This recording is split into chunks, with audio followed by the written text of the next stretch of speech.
Te invitamos a comprometerte mes a mes y apoyar al DFI, Docencia Final Internacional. Tu donación es nuestro salario. Que Dios te bendiga. Seguramente ha sido una gran aventura para ustedes. Algunos por primera vez habrán entrado en este tema de la deidad, ¿verdad? O de la divinidad o trinidad divina, bíblica. Y ha sido de gran bendición para muchas personas. Varios me han escrito dándome las gracias, felicitando, dando sus sugerencias, apoyando. Y eso es muy satisfactorio, ya que ese es el objeto de quien habla, el que los oyentes puedan comprender de la mejor manera este acercamiento a la doctrina bíblica de la Trinidad. La Trinidad bíblica que es tan odiada, tan combatida, tan incomprendida por aquellas mentes perturbadas y necias que de alguna manera intentan dar respuesta y respuesta equivocada a uno de los grandes misterios de la palabra de Dios, a saber, la eterna deidad de Dios. Algunos, elucubrando razonamientos, malas interpretaciones y comprensiones de lo que Dios ha tenido bien revelarnos, pues terminan apostatando, alejándose, renunciando a la religión cristiana, al cristianismo, al sistema de creencias espirituales, de prácticas devocionales que vieron su luz allá en el gran ejemplo que fue nuestro Señor Jesucristo.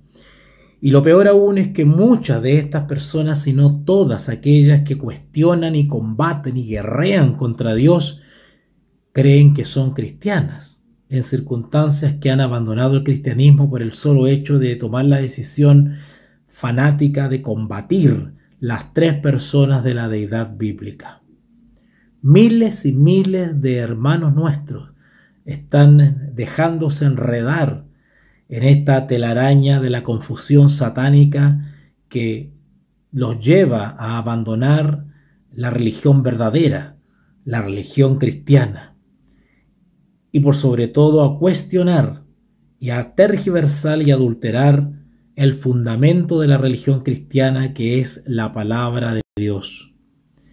En estas 18 clases que llevamos hemos tocado distintos tópicos, algunos más difíciles que otros, algunos más complicaditos que otros, pero en general hemos analizado lo que la Biblia nos revela respecto a este hermoso misterio, al misterio de la incomprensión humana respecto del único Dios verdadero, un Dios, oh Israel, Jehová tu Dios, uno es.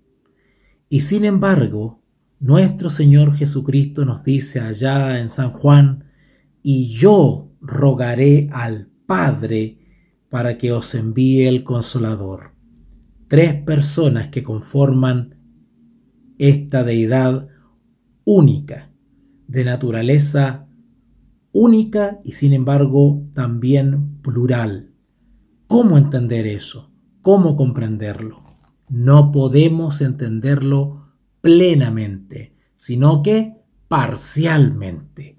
Pero si ese conocimiento parcial lo fundamentamos en la palabra de Dios, podemos estar seguros. Y hemos comprobado en 17 clases la existencia bíblica de la Trinidad. Las tres personas, único Dios. Por supuesto que esta enseñanza origina muchos problemas en nuestras mentes. No todos tienen la misma capacidad de recepción, de comprensión, de discernimiento. Pero sin embargo, Dios promete allá en el libro de Santiago que todo aquel que esté falto de sabiduría, pídala a Dios, con fe, creyendo, no dudando, y el Señor la dará. El mismo Señor Jesús prometió también en el Evangelio según San Juan que el Espíritu nos enseñará y nos guiará a toda la verdad. Pero solamente nos tenemos que mover en la esfera revelada, porque las cosas secretas son para Dios, mas las reveladas son para nosotros. Así que si nos movemos en este estudio dentro de las fronteras de lo que Dios ha revelado, podemos estar seguros. Si nos sobrepasamos esas fronteras, estamos en peligro de caer en lo que la palabra de Dios llama herejías destructoras. ¿Destructoras de qué? Destructoras de la iglesia, destructoras de mi fe, destructoras de mi vida. Así que debemos decir honradamente que no podemos solucionar la mayoría de aquellas problemáticas que derivan de este estudio. Continuamos viendo y tenemos que seguir viendo lo que las Escrituras dicen, pero no estamos más cercanos a comprender cómo pueden ser estas cosas. Nuestro entendimiento es limitado. Nuestro cerebro, nuestra corteza cerebral, las distintas partes que conforman nuestro cerebro, nuestras capacidades cognitivas, la capacidad de la lógica, del discernimiento, de la comprensión, del razonamiento, son limitados y no podemos adentrarnos por más esfuerzos que hagamos en los misterios de Dios. ¿Cómo puede el Hijo deber todo lo que es al Padre y sin embargo ser Dios en y por sí mismo? ¿Cómo puede el Hijo deber todo lo que es al Padre y sin embargo no ser inferior a Él? La lógica humana no puede resolver este problema. Todas estas dificultades hacen que el incrédulo se burle. ¿Cuántos hermanos nuestros, ex hermanos nuestros cristianos se burlan de nosotros y nos tratan de paganos, de triteístas, es decir, en creer en tres dioses? Nos acusan de politeístas, derivados de la acusación de triteísmo. ¿Cuántos ex hermanos nuestros que se han alejado del Evangelio nos acusan de estar en Babilonia, de haber adoptado creencias de Roma, de que creemos herejías, en circunstancias que son ellos los que han caído en herejía, han bebido del vino de Babilonia y han dado la espalda a la religión de Cristo?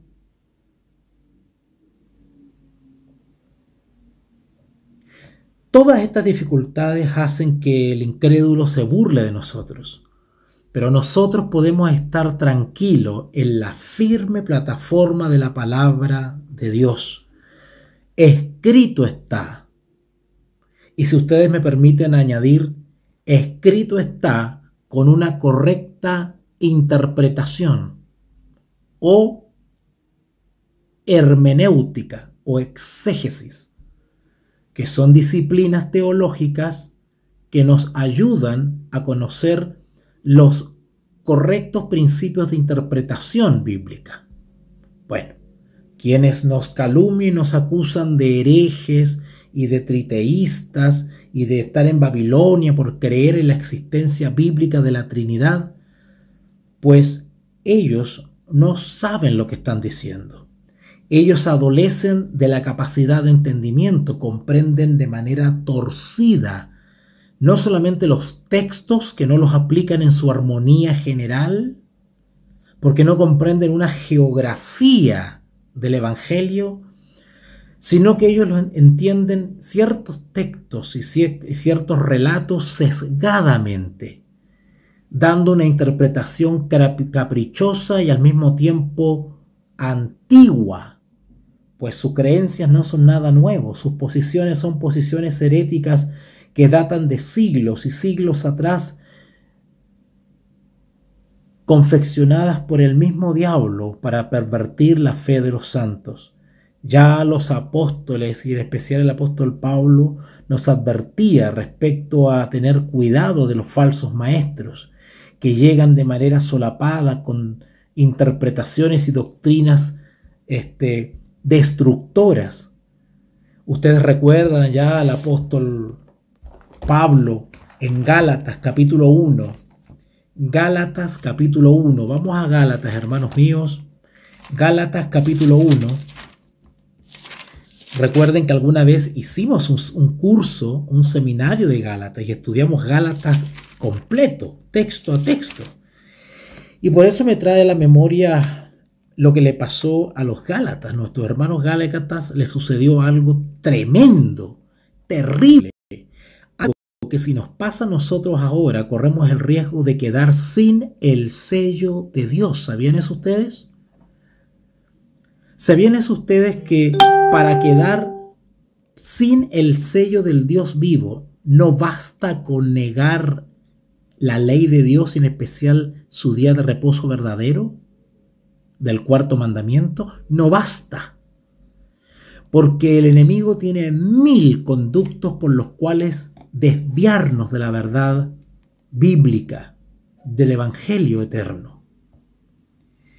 Y parte de esa estrategia consiste en pervertir el fundamento del evangelio. ¿Cuál es el fundamento del evangelio? La justificación por la fe. La justicia de Cristo. A los hermanos de Galacia, específicamente a los hermanos de la iglesia de Gálatas, les sucedió eso. Recibieron el evangelio con toda solicitud. Comenzaron a dar sus primeros pasos en la fe de Jesucristo. Y sin embargo andaban hermanos, entre comillas, perturbando la fe de la iglesia. Eran hermanos que profesaban creer el cristianismo.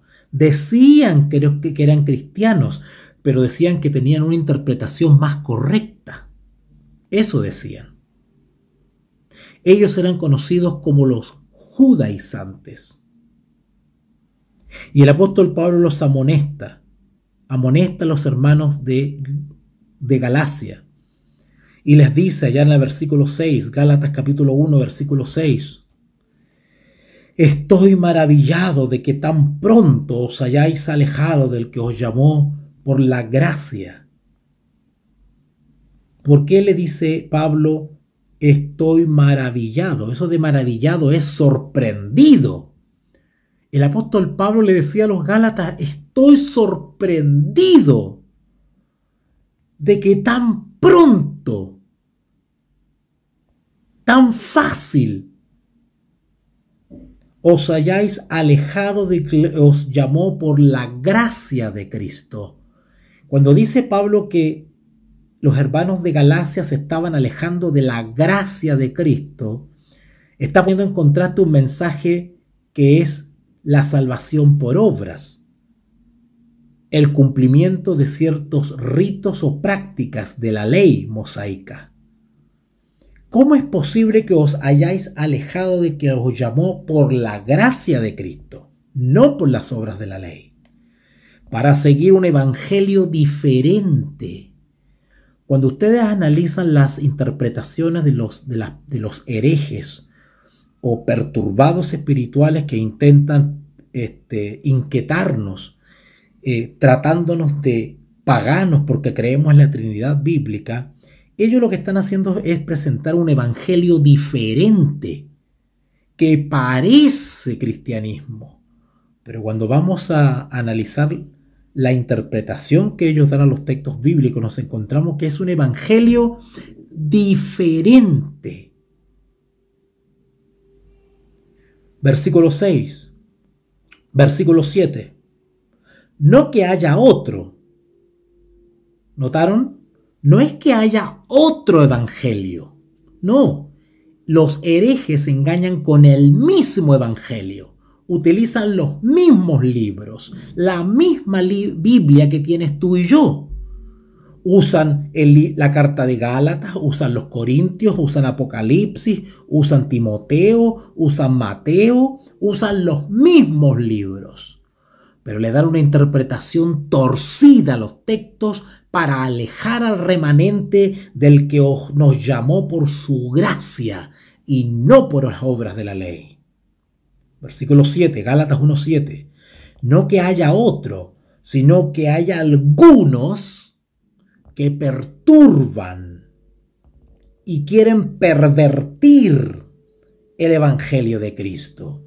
Los herejes que están pululando en el mundo cristiano y que malinterpretan la Escritura y atacan a los hijos de Dios que reconocen en la Biblia la existencia y el ministerio de las tres personas de la deidad.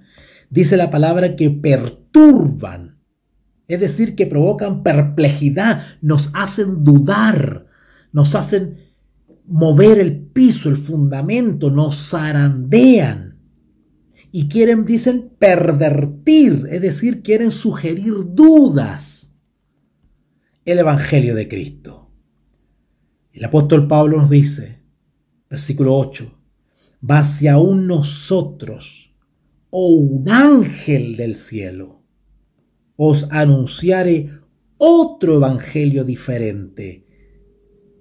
Cuando dice Pablo otro evangelio diferente, no está diciendo autores distintos, no. Está los herejes presentan la misma Biblia, los mismos textos, pero con una interpretación pervertida. De ahí que Pablo le llame evangelio, pero diferente. No que haya otro, dice. No, es el mismo, pero lo presentan de manera torcida. Malas interpretaciones, malas conclusiones. Y dice él que nos perturban, nos inquietan. Ya he perdido la cuenta de cuántos hermanos y hermanitas me han llamado o me han escrito por el WhatsApp. Perplejas, confundidas, ansiosas, alarmadas, y me cuentan de algún caso, de algún hermano que anda diciendo de que ya no hay que hablar en español, que ya no se dice Jesús, ahora hay que decir Yahshua,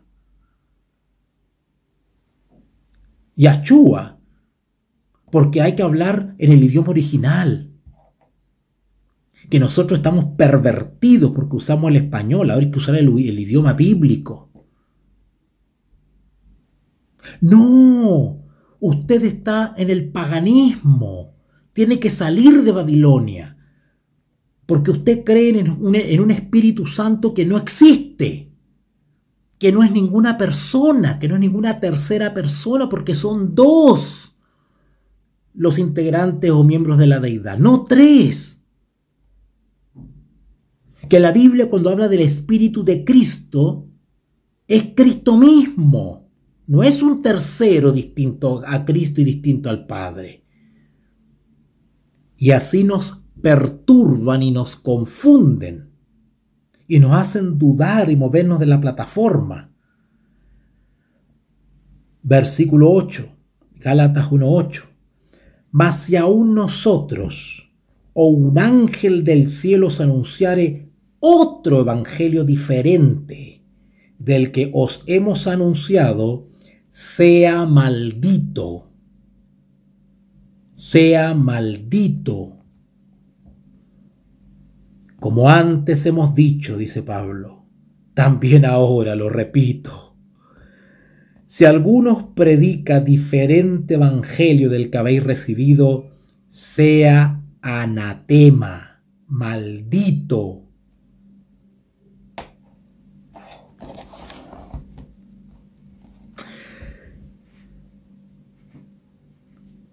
El burlón, el hereje, el apóstata considera que la verdad clara de la Escritura respecto a la Trinidad bíblica son contrarias a la razón y por tanto son ridículas. Para él son increíbles y las rechaza. Por el contrario, nosotros los creyentes y discípulos de Jesús vemos estas cosas claramente, descritas en toda la Escritura. Y nosotros no necesitamos comprender al dedillo o al pie de la letra este misterio que Dios no lo ha revelado en su totalidad, sino que aceptamos por la fe lo que la Escritura nos enseña. nosotros procesamos estas verdades de manera distinta como lo hacen ellos. Así que en esta noche quiero analizar con ustedes algunos textos bíblicos para terminar este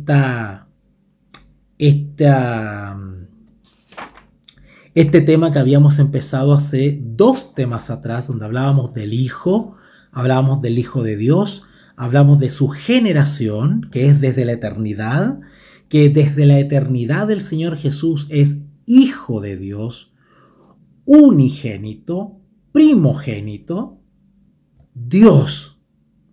Eso lo aclaramos en las clases pasadas. Lo que vamos a analizar hoy día son algunos textos bíblicos que utilizan los herejes para confundirnos y restarle o suprimir la naturaleza divina y eterna a nuestro Señor Jesucristo, a la segunda persona de la deidad bíblica. Vamos a ir entonces a Hebreos capítulo 1, versículo 5. Hebreos capítulo 1, versículo 5.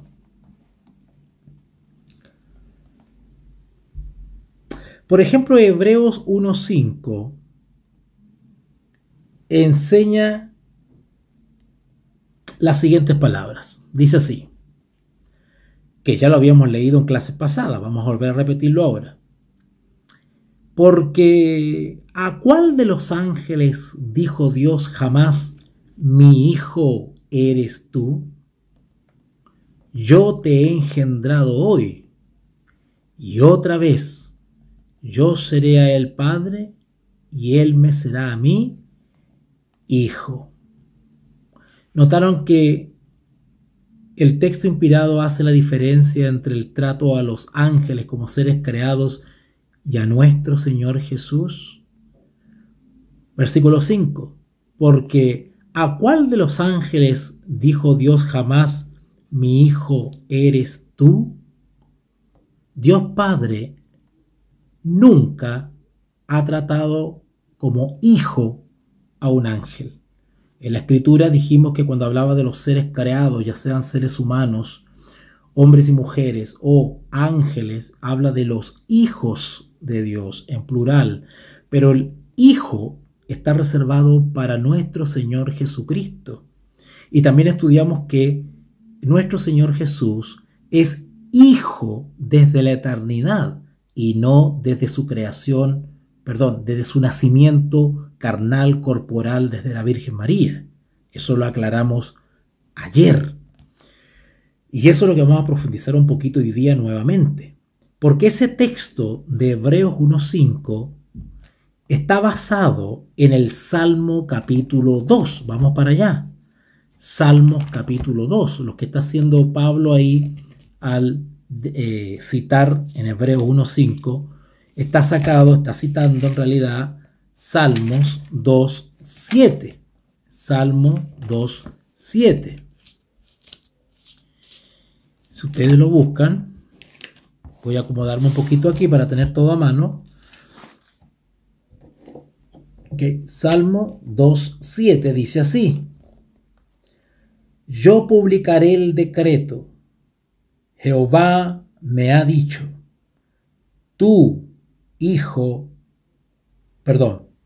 yo publicaré el decreto. Jehová me ha dicho, mi hijo eres tú. Yo te engendré hoy. ¿Ok? Esas palabras de Salmo 2:7 se refieren a nuestro Señor Jesucristo. Yo publicaré el decreto. Jehová me ha dicho, mi hijo eres tú, yo te engendré hoy. También estudiamos que esa expresión yo te engendré hoy corresponde a la eternidad. ¿Recuerdan ese texto maravilloso que leímos ayer que hablaba de que Jesús proviene del seno del Padre, que se sienta en su trono? En otras partes dice se sienta a la diestra de Dios Padre. Bueno, cuando aquí en Salmos 2:7 y después en Hebreos 1:5 leemos yo te engendré hoy, está haciendo referencia efectivamente a esa eterna filiación, por decirlo así. Estoy usando una palabra latina que viene de filio, hijo. ¿Okay? A esa eterna paternidad de Dios Padre en relación con el Señor Jesús. Esto de yo te engendré hoy parece indicar que el Señor Jesucristo puede recordar cuándo se convirtió en Hijo de Dios. Algunos malinterpretan este texto de Hebreos 1:5 y Salmo 2:7, donde dice yo te engendré hoy, y ellos ¿qué entienden por este texto? Dicen, ¿ves? El mismo Jesús está admitiendo o reconoce el momento en que empezó a ser Hijo de Dios, dicen. Porque como dice yo te engendré hoy, es como que Jesús se da por enterado que hoy es Hijo de Dios. ¿Verdad? Pero eso es totalmente contraproducente, porque hay muchos textos que ya hemos estudiado donde efectivamente la palabra de Dios nos enseña que el Señor Jesús es Hijo de Dios desde la eternidad. Pero algunos astutamente usan estos textos de Hebreos 1:5 y Salmo 2:7 para dar a entender que Jesús en algún momento de la historia terrenal se dio por avisado o enterado que era Hijo de Dios. Si es así, entonces no podemos ya creer en su generación eterna, ¿verdad? Es decir, en su procedencia filial desde la eternidad. Pero sin embargo, si entendemos estos textos como que Cristo se está refiriendo a algo que es eterno y continuamente la verdad. O sea, cuando Jesús dice que yo te engendré hoy, que le dijo el Padre, yo te engendré hoy, bueno, puede simplemente significar el hecho de estar confirmando que simplemente un acto conocido, cierto, asumido. No solamente hoy, porque el Padre si quiere le dice, eres mi hijo hoy. Si quiere le dice, serás mi hijo, eres y serás mi hijo por siempre. O has sido mi hijo. El hecho que se diga, yo te engendré hoy, no nos autoriza a concluir de que ese hoy corresponde a un tiempo determinado en la línea de la historia donde Jesús se dio por enterado que era Hijo de Dios. ¿Ok? Esto es ciertamente lo que el resto de la Escritura enseña. La Escritura enseña que Jesús es Hijo desde la eternidad. Es decir, enseña la eterna generación de nuestro Señor Jesús. De la misma manera, el libro de Romanos capítulo 1, vamos para allá, Romanos capítulo 1, versículo 4. Romanos 1:4 dice así: que fue declarado Hijo de Dios con poder, según el Espíritu de Santidad, por la resurrección entre los muertos. Este texto también es usado por los herejes, sobre todo por los arrianos, para dar a entender que Jesús es declarado Hijo de Dios solamente por la resurrección, que desde ahí Él es considerado para todo el universo como Hijo de Dios, en circunstancias que hemos estudiado que no es así. En otras palabras, ¿qué quiero decir? Los herejes continuamente están buscando textos para contrarrestar la evidencia general de la Escritura en el sentido de que Jesús es Hijo de Dios desde antes de su misión, encarnación, resurrección. Mucho antes, siglos antes, desde la eternidad sin fin para atrás, Jesús es Hijo de Dios, porque es Dios. Es simplemente. Yo soy el que soy. Es.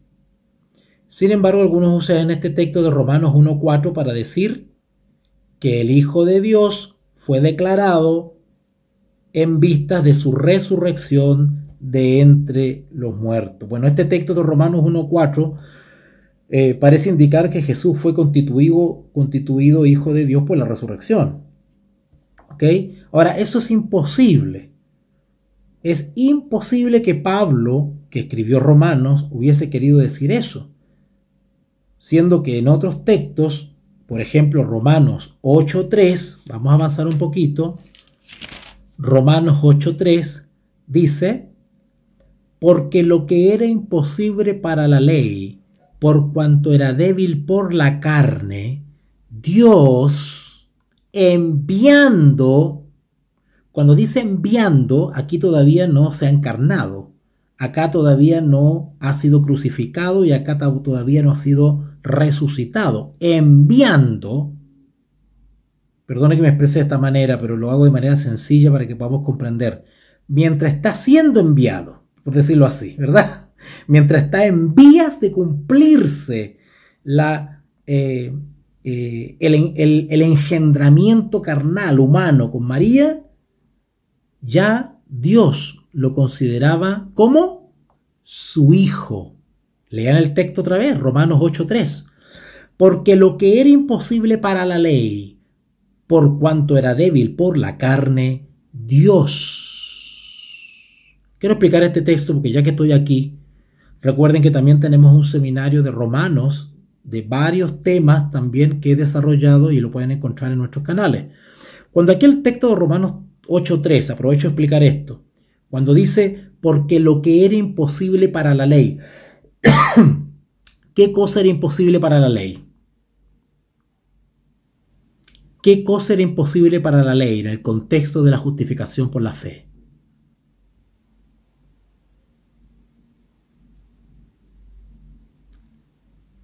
La justificación, el perdón de los pecados, la ley no perdona.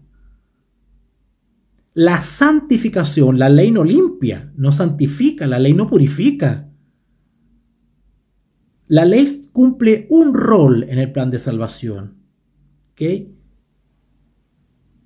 Y que es la de un espejo, la de mostrarnos nuestra verdadera condición. Pero el poder de redención y de santificación está en Jesús, en su persona. Por eso que el versículo 3 dice, porque lo que era imposible para la ley, por cuanto era débil por la carne, Dios Padre, por supuesto, se está refiriendo a Dios Padre, enviando a su ¿qué? A su Hijo. Este versículo prueba que Jesús es y era y será Hijo desde la eternidad. Por eso que no podemos interpretar Romanos 1:4 como que el Señor Jesús con su resurrección se dio por enterado que era Hijo de Dios recién. No. ¿Ok? No. ¿Ok? Así que Romanos 8:3 nos demuestra esta verdad bíblica, que Jesús era el Hijo antes de venir en carne. Vuelvo a repetir, la Biblia nos enseña claramente, y lo confirmamos ahora en Romanos 8:3, que Jesús es el Hijo de Dios Padre antes de venir en la carne. También debemos recordar lo que dice Romanos 1:3. A ver, vamos para allá, porque leímos Romanos 1:4, pero no leímos Romanos 1:3. Si vamos a Romanos 1:3, dice, acerca de su Hijo, ¿cómo se considera Jesús? Hijo. ¿Hijo de quién? Del Padre. Acerca de su Hijo, nuestro Señor Jesucristo, que era del linaje de David según la carne. ¿Okay? Ahí está haciendo referencia a su procedencia, por decirlo de alguna manera, desde la carne, su nacimiento carnal, María. ¿Okay? Entonces la Escritura nos enseña sus dos naturalezas.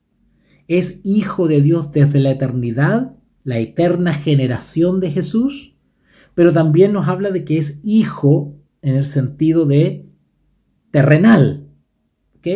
Tenía esa naturaleza dual, humano-divina, ¿ok? Así que ahí en Romanos 1:3, Pablo habla de Jesús como hijo antes de mencionar el nacimiento, ¿ya? Antes, porque habla del linaje, ¿ok? En cambio, en el versículo 4 de Romanos 1:4 está diciendo simplemente que la resurrección dejó clara su identidad eterna. En unos textos podemos aclarar que se describe el origen eterno y divino de Jesús, y en otros nos describe su origen, ¿verdad?, y calidad humana. Por eso que es importante que comparemos textos. Un texto no puede contradecir el otro, sino que tienen que tener una armonía para confirmar una verdad. Si vamos al libro de Hechos, capítulo 13, y este es el último texto que vamos a estudiar, Hechos, capítulo 13,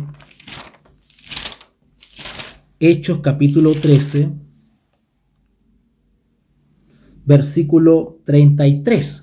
Y este texto es un poquito complicadito, así que me voy a tomar un tiempo para explicarlo.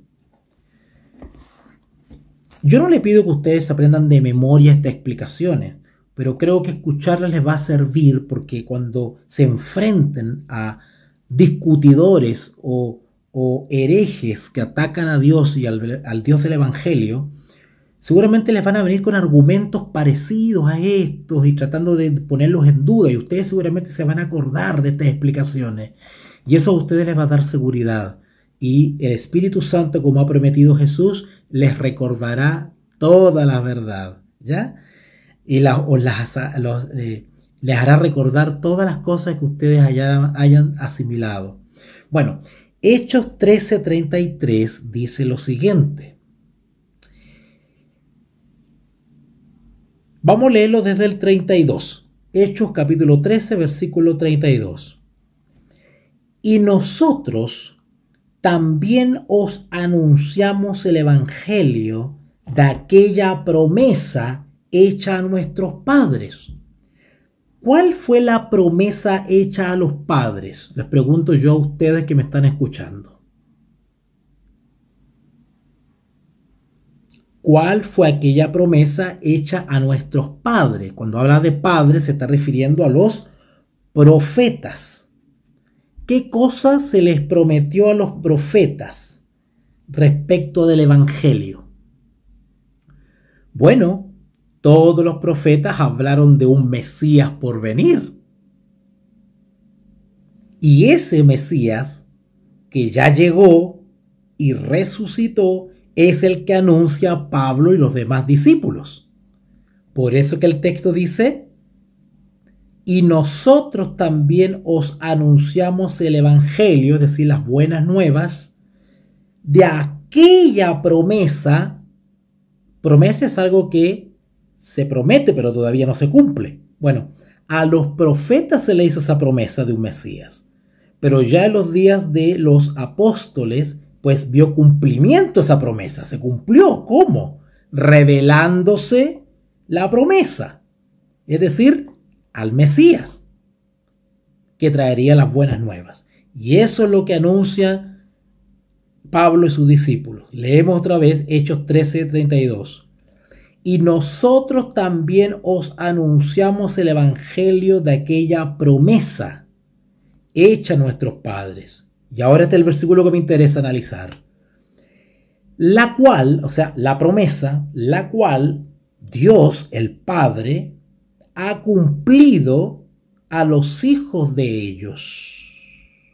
Notaron que aquí está en plural, hijos de ellos. ¿Quiénes son los hijos de ellos? Todos los descendientes de Israel.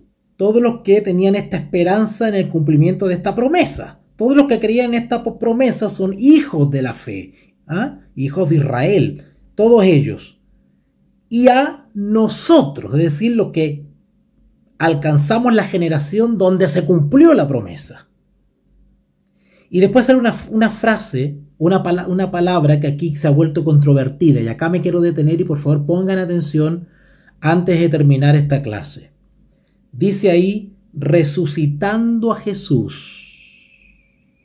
Bueno, como está escrito también en el Salmo 2, mi hijo eres tú, yo te he engendrado hoy. Y cita el Salmo 2.7, que analizamos en un comienzo, ¿verdad? ¿Se acuerdan del Salmo 2.7 que lo leímos? Ok. Bueno, acá en Hechos se cita el mismo Salmo para demostrar a los oyentes de que Pablo y los demás están anunciando a aquel que había sido prometido siglos atrás. Por lo tanto, los descendientes de los padres que recibieron esa promesa vieron cumplida la promesa. ¿En qué días? En los días de los apóstoles. Se manifestó en carne esa promesa del Mesías. ¿Ok? Y como prueba, Pablo dice, versículo 33, resucitando a Jesús. Resucitando a Jesús. Quiero decirles algo acá. En el idioma original, el griego, y en estos momentos, ustedes no me pueden ver porque no estamos transmitiendo con video, estamos solamente en audio. Pero si me pudiesen ver, en estos momentos tengo frente a mí un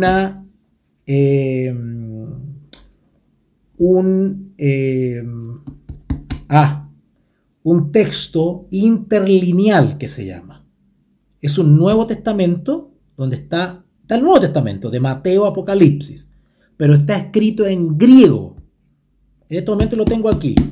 Está escrito en griego y en español. Es decir, está el texto original griego y abajito, un renglón abajito, está lo que dice literalmente el texto griego. ¿Ok? Esto se llama, en términos teológicos, se llama exegético, exégesis. Exégesis quiere decir ir al texto mismo para buscar la interpretación correcta o el sentido correcto. Eso se llama exégesis. ¿Ok? Pero no se complique con la palabra. Lo que voy a hacer ahora es leer el mismo versículo 33, Hechos 13:33, pero lo que dice, traducido del griego literalmente, para que vean ustedes cómo algunos copistas de la escritura, con la mejor de las intenciones, a veces no ponen la palabra más fidedigna, la que realmente describiría lo que la inspiración quiere decir. Es decir, no es que escriban otra cosa distinta, no, pero escriben un sinónimo, escriben, ¿verdad?, una palabra que en su criterio, como hijo de Dios, piensan que es el más correcto, que debería ir ahí. Pero cuando uno va al original, se encuentra que en realidad, claro, es lo que quieren decir, pero hay una palabrita que es mucho más exacta todavía, ¿ya? Le voy a leer primero el texto en español y después le voy a leer literalmente lo que dice desde el griego. Hechos capítulo 13, versículo 33. Vamos a leer del 32. Hechos capítulo 13, versículos 32 y 33. Vamos a leerlo en español de la Reina Valera, 1960. Dice así: y nosotros también os anunciamos el evangelio de aquella promesa hecha a nuestros padres, la cual Dios ha cumplido a los hijos de ellos y a nosotros, resucitando a Jesús, como está escrito también en el Salmo 2, mi hijo eres tú, yo te he engendrado hoy. ¿Qué dice el texto directamente del griego? Leo Hechos capítulo 13, versículos 32 y 33.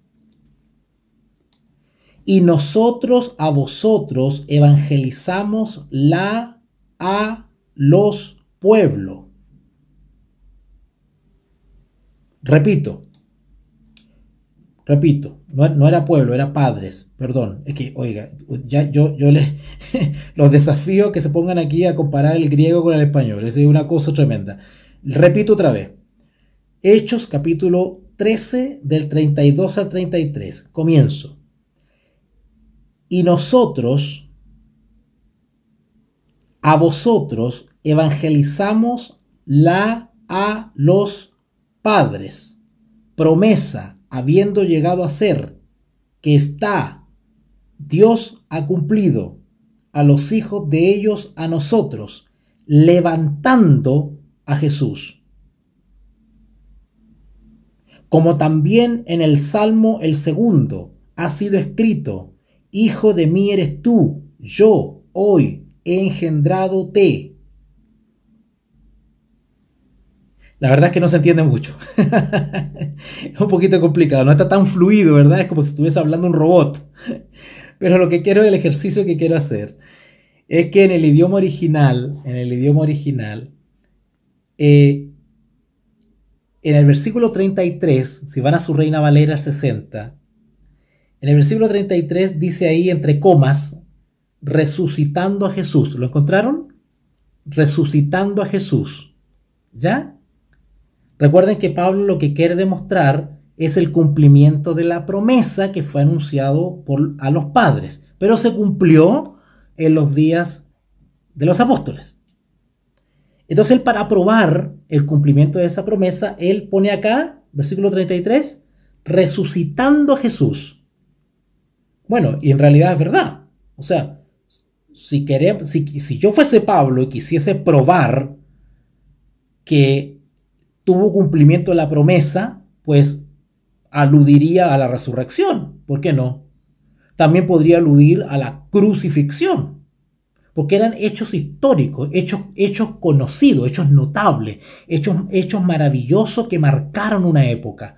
Por lo tanto, nadie podía negar eso. Todo el mundo sabía que había venido un tal Jesús, que tuvo una vida piadosa, que fue hombre santo, que anduvo haciendo bienes, fue un hombre que fue incomprendido, fue juzgado injustamente, que sus discípulos lo traicionaron, que lo dejaron solo, que hizo muchas maravillas y milagros, que andaba sanando a mucha gente, que predicaba parábolas, que daba sermones, que no tenía casa ni riquezas, que fue malentendido por los dirigentes religiosos, que fue azotado, que fue enfrentado a juicios injustos, que la gente prefirió a Barrabás más que a él, que fue condenado, que fue crucificado y que luego no se encontró en su tumba. Todos esos eran hechos súper conocidos, que se transmitían de boca en boca y que todo el mundo estaba enterado de eso. El problema era que había que tener fe para creer todo eso, porque era por la fe, ya el Señor Jesús no estaba en persona. Había que creer por la fe en la palabra de sus apóstoles. Entonces el apóstol Pablo lo que hace aquí para reforzar el mensaje de que la promesa se cumplió, pues él cita o nombra aquí, dice, versículo 33 otra vez, resucitando a Jesús. Bueno, ¿para qué le leí del griego? Porque resulta que esta frase, resucitando a Jesús, no está en el griego. El griego no dice resucitando a Jesús. El griego dice levantando a Jesús. Levantando. Usted me dirá, bueno, ¿cuál es la diferencia entre resucitar y levantar? Porque Jesús se levantó de entre los muertos, es lo mismo. No es tan así. Hay una leve diferencia. ¿Por qué les digo esto? Lean el versículo 34. Y en cuanto a que se levantó de los muertos, ¿notaron ahí? Claro, porque levantó y resucitó, pues parece que no tiene mucha diferencia. De hecho, es lo mismo. Ustedes se preguntarán, bueno, ¿y Pablo para qué en una parte pone resucitando a Jesús y en el versículo 34 pone levantó? ¿Cómo no puso levantar en los dos versículos? ¿Para qué en uno pone resucitar y para qué en el otro pone levantó? Si ustedes se fijan en el versículo 33 dice resucitando a Jesús y el 34 dice levantó de los muertos. Bueno, le voy a explicar una pequeña trampita que hay acá. Porque los herejes, para atacar a nuestro Señor Jesús, se basan de estos versículos y de estas pequeñas peculiaridades del texto para apoyar sus doctrinas falsas. Entonces por eso me tuve que ir al griego. Entonces en el versículo 33, resucitando a Jesús, dice levantando a Jesús. ¿Ok? Y si me voy al versículo 34, donde dice en cuanto a que le levantó de los muertos, si yo voy al griego, dice lo mismo. Y levantó a él de muertos, dice. O sea, es la misma palabra, pero en español dice resucitando a Jesús el versículo 33. Y esto ha dado para confusión. ¿Ok? En definitiva, ¿qué quiero señalar con todo esto? Quiero señalar que tanto el levantar del versículo 33 como el levantó del versículo 34, si bien aluden a lo mismo, es decir, a un hecho conocido de Jesús, que apareció en la escena Jesús, pues los estudiosos de la Escritura señalan que en el versículo 33 Pablo está haciendo alusión al nacimiento de Jesús. Ahora ustedes me dirán, bueno, pero ¿cuál es la diferencia? Lo que quiere probar Pablo es de que simplemente se cumplió la promesa, ya sea en el nacimiento, en la niñez, en la juventud, o en el inicio de su ministerio, en la crucifixión o la resurrección. Da lo mismo el hecho que tú menciones, el hecho es que se manifestó la promesa. Sí, es verdad, y de hecho no deberíamos hacer mucho problema por eso. Pero es bueno saber de que estas leves diferencias, de que en realidad dice resucitado, pero en realidad es levantado. Y algunos estudiosos llegan a la conclusión que simplemente acá está hablando en el versículo 33 de la irrupción de Jesús en la historia como el nacimiento. O sea, acá cuando dice el versículo 33, resucitando a Jesús, debería decir levantando a Jesús. Levantando quiere decir haciendo su aparición, ¿okay? Irrumpiendo en la escena. Y eso alude a el nacimiento de Jesús. ¿Y por qué digo yo que no se refiere, o me inclino a creer de que no se refiere derechamente a la resurrección como tal? Porque bíblicamente, y aquí está la clave, ustedes van a entender por qué tanto me doy vuelta ahí.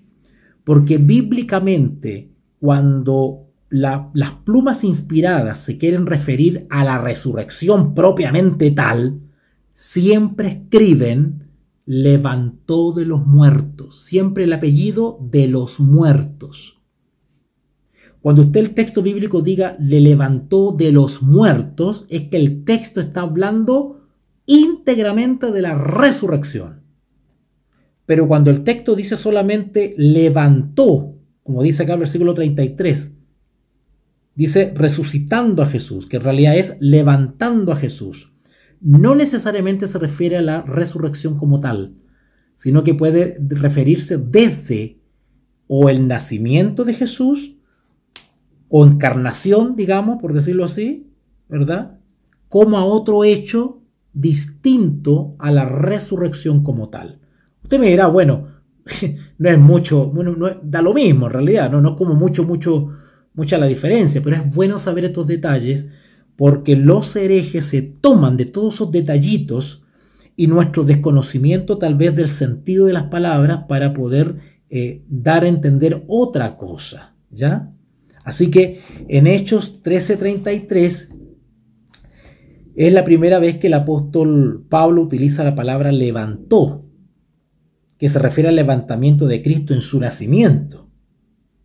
Cuando esta palabra se utiliza con respecto a la resurrección, siempre va seguida de la frase de los muertos.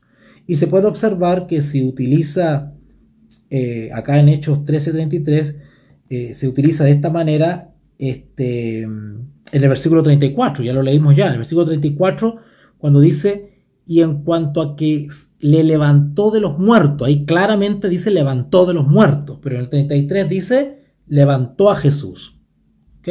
Levantó a Jesús. Así que Pablo lo que está haciendo en el fondo es simplemente aclarando que la misma persona que nació, versículo 33, es la misma que resucitó en el 34. O sea, Pablo está afirmando la eterna generación del Hijo. La eterna generación del Hijo. ¿Ok?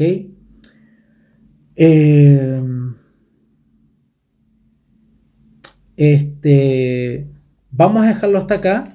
Vamos a dejarlo hasta acá. Hermanos, como ya les he reiterado en varias clases anteriores, no es fácil este tema. Es un tema que requiere de tiempo, análisis, reflexión, masticarlo, rumiarlo un poquito, ¿verdad? No es fácil familiarizarse con los conceptos, con las palabras, con los sentidos. Pero créame que con perseverancia, con esfuerzo, con amor, con cariño, uno puede llegar a comprender esto. Pero solamente usando nuestro raciocinio, sin la iluminación del Espíritu Santo, nunca podremos comprender esto. ¿Okay? Hay algunos que le tienen miedo a la palabra razón, le tienen miedo, terror a la palabra racionalización, razonamiento. No, la razón no es mala, es buena, porque la razón es una facultad dada por Dios. El tema es que cuando la razón prescinde del espíritu, estamos en peligro. Estamos en peligro. Porque al llevar la razón a un extremo y divorciándola de la fe o de la dependencia e iluminación del espíritu, corremos el riesgo que mediante la sola ratio, la palabra latina para razón, la sola razón para buscar las respuestas o buscar la verdad. Y podemos caer en la especulación, que termina en escepticismo. Bueno, nosotros los cristianos hacemos uso de la razón, pero subordinamos o sometemos la razón natural humana al Espíritu Santo. Cuando la razón la hemos usado lo suficiente y la razón llega hasta las fronteras y sabe que más allá no puede pasar, la razón se inclina reverentemente a la fe. Cuando la razón ya no puede sobrepasar los límites, entra en gloria y majestad la fe, la certeza de lo que se espera, la convicción de lo que no se ve o no se puede razonar.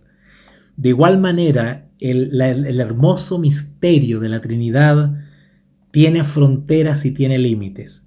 ¿Cuáles son esas fronteras y esos límites? La palabra de Dios. Tenemos que aceptar lo que Dios ha revelado sobre su naturaleza. Y ir más allá es peligroso. Es peligroso. ¿Ok? Así que bueno. Terminando con esto entonces, con esta reflexión, doy término a la clase de hoy, esperándolos para aviso por WhatsApp mejor. Aviso por WhatsApp la próxima transmisión. Espero que sea mañana, que mañana podamos seguir con el estudio, porque la próxima clase tiene que ver derechamente con el Espíritu Santo. Vamos a hablar directamente del Espíritu Santo. Vamos a hablar de la eterna procesión del Espíritu, que el Espíritu Santo viene o tiene su origen en la eternidad también, igual que Jesús. Vamos a hablar también del Espíritu del Padre y el Espíritu del Hijo, esas expresiones que tanta controversia han traído y que tan mal interpretan algunos. Vamos a aclarar eso bíblicamente. ¿Qué quiere decir la Biblia cuando dice el Espíritu del Padre, el Espíritu del Hijo? ¿Qué es lo que es eso? ¿Es un espíritu, son dos espíritus? ¿Uno del Padre y uno del Hijo? O sea que no hay un tercero, un Espíritu Santo. ¿Cómo? ¿Cómo es la cosa? Vamos a ver eso bíblicamente, Dios mediante mañana, o si no ya el sábado, al terminar el sábado, ¿ya? Así que nos ponemos de acuerdo, estoy avisando con tiempo, con anticipación a través de nuestro grupo oficial de WhatsApp y a través de nuestra cuenta de Facebook. Así que muchas gracias y vamos a orar ahora para darle gracias al Señor por esto. Oremos. Bendito Dios y Padre, gracias Señor por esta hermosa oportunidad de estudiar tu palabra. Gracias porque nos has acompañado, nos has dirigido, hemos comprendido un poquito más, hemos asimilado un poquito más los términos, las palabras, las expresiones de la palabra de Dios. Gracias por eso, porque nos sentimos ahora un poquito más firmes en estas verdades bíblicas. Ayúdanos, Señor, a aceptar este mensaje por la fe y a poder ser maestros calificados para defender tu verdad frente a aquellos que nos quieren perturbar nuestra fe. Ayúdanos, Señor, a que estas horas de descanso que se vienen podamos repararlas, llenarnos de energía y que sea tu presencia que nos acompañe y proteja nuestros sueños. Padre, ayúdanos a reunirnos nuevamente mediante estos medios para poder estudiar tu palabra. Gracias, Señor mío. Gracias de todo corazón, te lo pedimos en el nombre del Padre, del Hijo y del Espíritu Santo. Amén y amén. Gracias a todos quienes me están apoyando como obrero del Señor, como profesor bíblico. Mil gracias a los hermanos y hermanitas que hacen llegar sus aportes y que eso me permiten financiar todo lo que tiene que ver, toda la logística que tiene que ver con el mantenimiento de estas transmisiones. Así que Dios les bendiga y cualquier cosa, por favor, cualquier inquietud, háganmela saber por privado, por WhatsApp, con mucho gusto les voy a responder. Que Dios les bendiga a todos. Te invitamos a comprometerte mes a mes y apoyar al DFI, Docencia Final Internacional. Tu donación es nuestro salario. Que Dios te bendiga.